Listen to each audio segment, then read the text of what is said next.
memorial kind of way. It originally was designed to honor and acknowledge those that were killed in battle. And yet, it's sort of morphed into, and it has shifted into a time to recognize and acknowledge those that have left us. And so my intention today is to talk about a military person and how, even though people come back and return from war, sometimes they have challenges. And I had no intention of crying today. Holy cow. So, what I want to talk about is Flat Stanley. Flat Stanley returns home. And what does that have to do with the military? Well, I'm going to tell you. A school teacher in Huntsville, Arkansas, Mrs. Woods, was distressed because children and all of us, adults too, have lost the correspondence, the letter writing ability, and the sweetness of corresponding via letter writing. And so she had a school project that she got her students to write letters to their friends and their family and send off Flat Stanley. Now, Flat Stanley is a children's story about this little boy that in his sleep was smashed by a bulletin board and made into 2 dimensions. And so Flat Stanley took advantage of being 2-dimensional and started mailing himself off around the world for adventures. So, that was Mrs. Wood's plan, to have her students mail Flat Stanley around the world to their friends and neighbors and have Flat Stanley have an adventure. Well, a little boy whose name was Alan, let me see, I'm going to tell you his last name, Alan Orduna, didn't have anybody to send his Flat Stanley to. So Mrs. Wood decided that she would send it off to the Army, and so Flat Stanley, via Alan's packet, went to Baghdad, and he was received by Brian Owens, who did not know Alan at all. And Brian got this package from Alan, inviting him and asking him to have Flat Stanley with him and have adventures with him. And Brian thought, hey, this is so cool.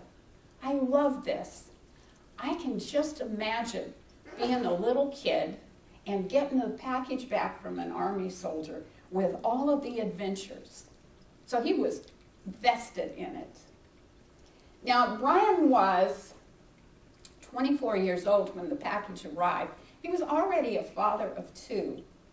He was from Silver City, New Mexico, and he was off on his own adventure in the military. So he was excited to receive Flat Stanley, and he was absolutely anxious to fulfill this kid's request. But somehow or other, stuff happened to Brian. And so with Flat Stanley in his back pocket, in his wallet, he moved with Brian through an impressive military resume. I'm going to read this to you. This appeared in the the Arizona Republic in March of 2014. So Flat Stanley went with Brian on dozens of combat patrols through Baghdad. He held steady through firefights and mortar attacks. He saw car bombs, the banks of the Tigris River, and the palace of Uday Hussein, the eldest son of former Iraq President Saddam Hussein. He was there on the day of Iraq's first democratic elections. He was there when Owens, standing guard on the tower, dodged a sniper's bullet by about 6 inches, and when his patrol hit an impoverished explosive device. He saw the fate of some colleagues who weren't so lucky as Brian Owens. He was there still when the disturbing scenes and constant stress began to wear on Brian Owens, leaving the soldier angry and confused. Oh, for crying out loud. So Brian said that he experienced many things that changed who he was. And he was not the same person that had gone off to war. I lost track of a lot of things, including the silent passenger holed up in my back pocket, Flat Stanley. So Brian returned to Silver City after he was deployed, and things did not go well for him. His wife left him, and left him with his 2 sons. So he was a single dad in Silver City, New Mexico, and I don't know whether you all are familiar with that area, but it's really very impoverished, and it depends on mines, copper mines predominantly. So finally, Brian was able to find a job in the mines, and he was a heavy equipment operator, and things were starting to come back for him. And then the economy tanked and he lost his job. So he was unemployed, a veteran, and a single dad of 2 boys. So he moved to Phoenix, and he thought, well, he would maybe go to school on the GI Bill, and that was not working for him because he didn't have enough money to live on, and he didn't have enough money to care for his kids. And things were spinning out of control. He ended up selling almost all of his possessions. So he moved with his boys back to Silver City. And around that time, when he was in Phoenix, he was diagnosed with PTSD. And rather than being relieved, he was annoyed that he was so typecast. And things then continued to spin out of control for him. And Stanley was witnessing the degradation of Brian Owens' life.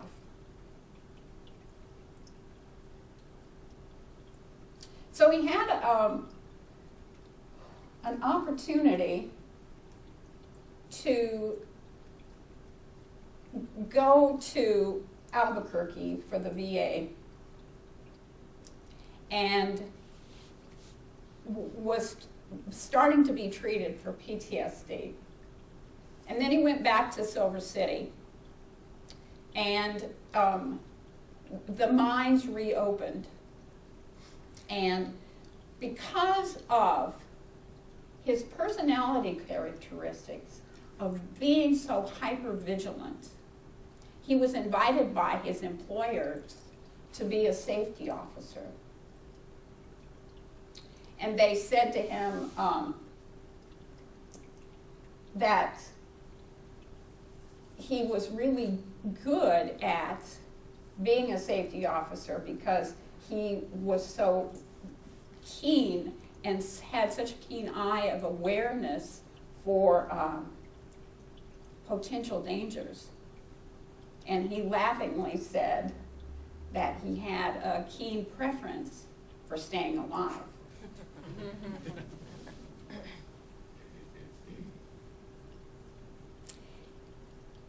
And then he went back to Albuquerque for his VA appointment once more. And he was really kind of lost because the mine once more had shut down. He was once more out of a job, was once more living on Roman noodles and hamburger helper and trying to keep his family together. So he lost another job in the mines, and he started drinking. He sold everything, as I said. And then he met with a counselor to see about what he could possibly do to gather his life back up and to create an opportunity for himself. And she said to him, well, now let me get this straight. You have managed to turn your hypervigilance and your high level of consciousness and awareness into a job opportunity for yourself. She said most people who suffer from PTSD spin out of control and their lives implode. And you, on the other hand, have taken these qualities and created an opportunity for employment for yourself. Most people who suffer from PTSD are absolutely, helplessly vigilant. They become fearful, they become scared, and begin going within. And you, she said, you've taken these qualities and these characteristics and turned them into a job, work. And so Brian was taken aback by that. And he was sort of excited by it. And he thought, yeah, I have been able to turn my life around and make this bad negative into something really positive. And so at that point, that time, he began growing and changing and finding a new lease on life as a safety officer.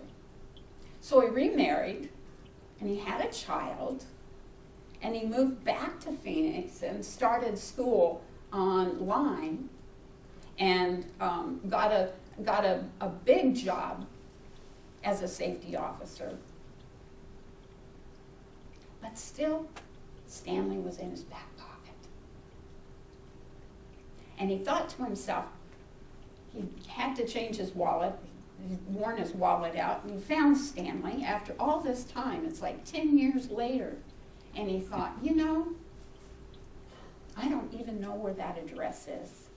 And somewhere around in Arkansas, there's some kid that was disappointed because he didn't hear back. So he thought to himself, well, amazing things happen. Maybe that address will show up for me. And sure enough, a month or so later, he was going through some old papers, getting ready to move once more. And Mrs. Wood's address was in there. So he contacted her via email. She got the letter and she thought, this has got to be some kind of joke 10 years later. but it was Brian. So what she did was, now Alan is almost ready to graduate from high school. And he'd been waiting for that letter so long he forgot that he was waiting for the letter. Mm-hmm. So Mrs. Wood organized an opportunity, and Alan was called into the library, and there were all kinds of people there. All of his old all of his old elementary school friends were there, and the letter from Flat Stanley came 10 years later. And so Brian explained to Alan all of the things that had happened to him and that had occurred to him over that 10-year period of time.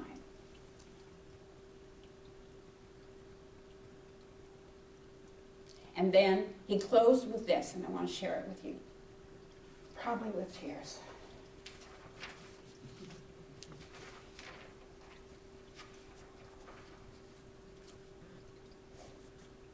So Brian said this to Alan.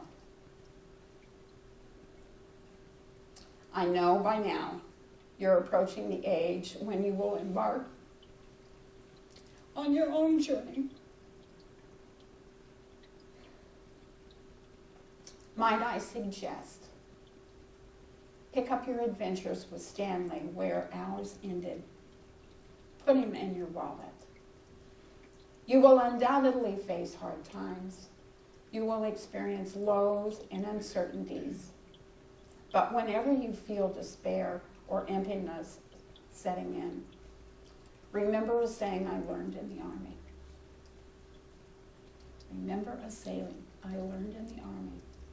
If you ever get to the point where it's hopeless and nothing more can be done, you've overlooked something.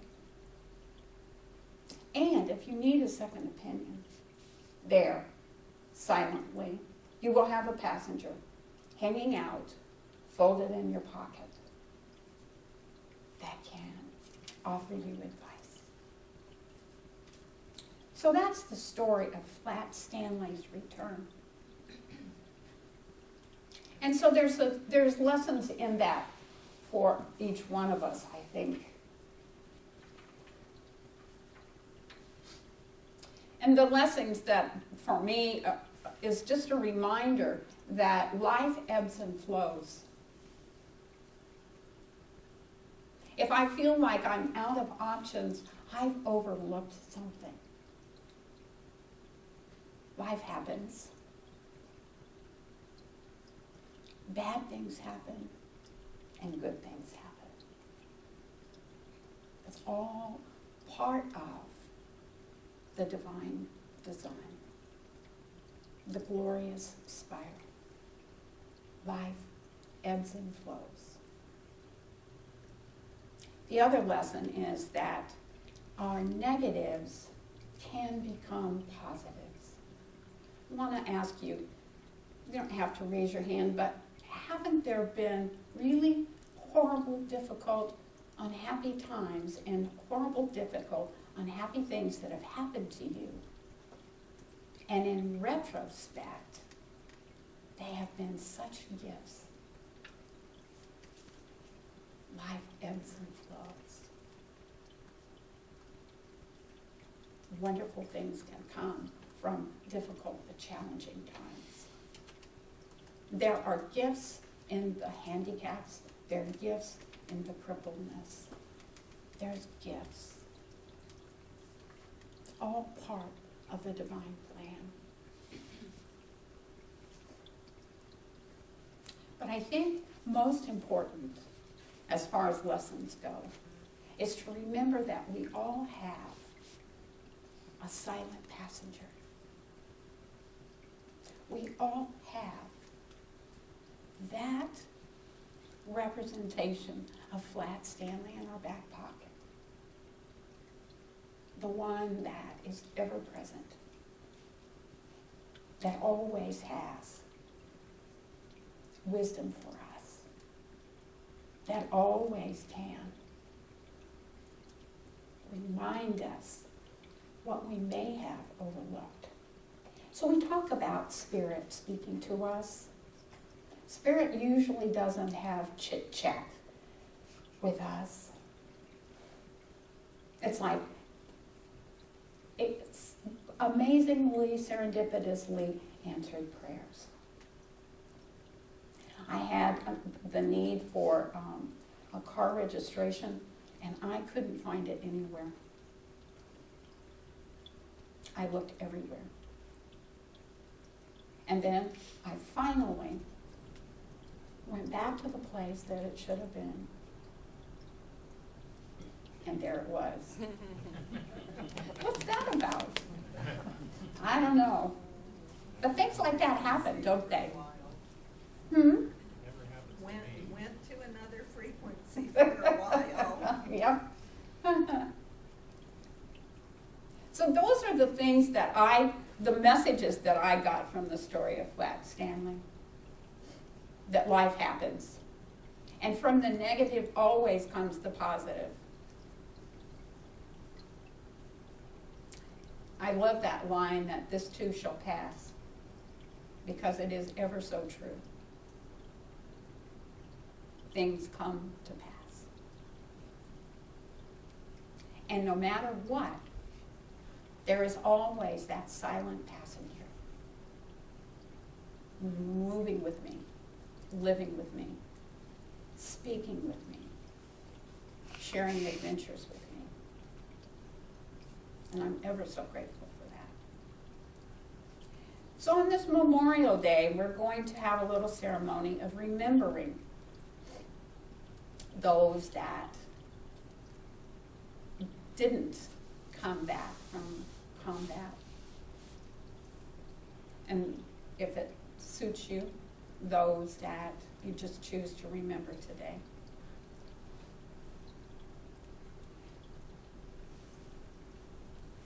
But always remember there is that silent passenger. That one that you carry with you is willing to share adventures. I love you all. Namaste. So I would invite the minister, Miss Erin, and the practitioners to stand and join with me in holding the consciousness as we pray.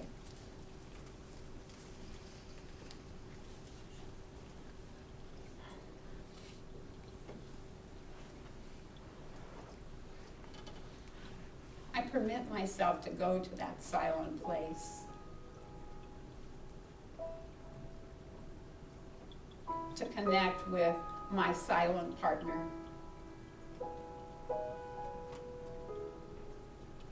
the one that knows all, the one that directs my adventures.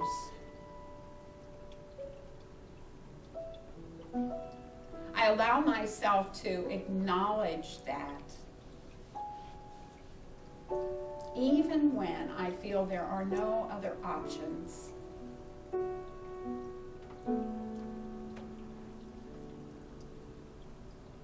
There is something that I have overlooked.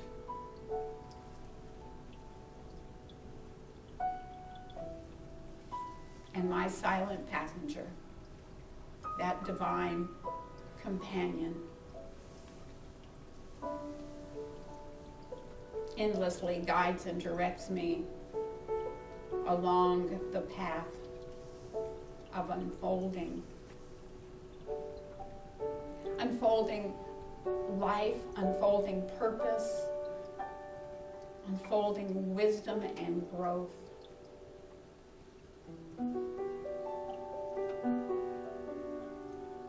I am so grateful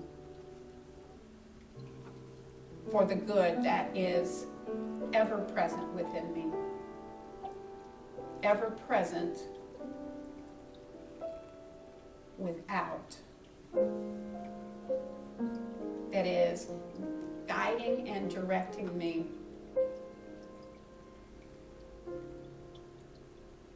to my next life adventure.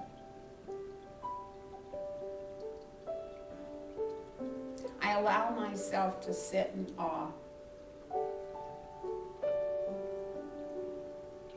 to be at peace, to be filled with joy.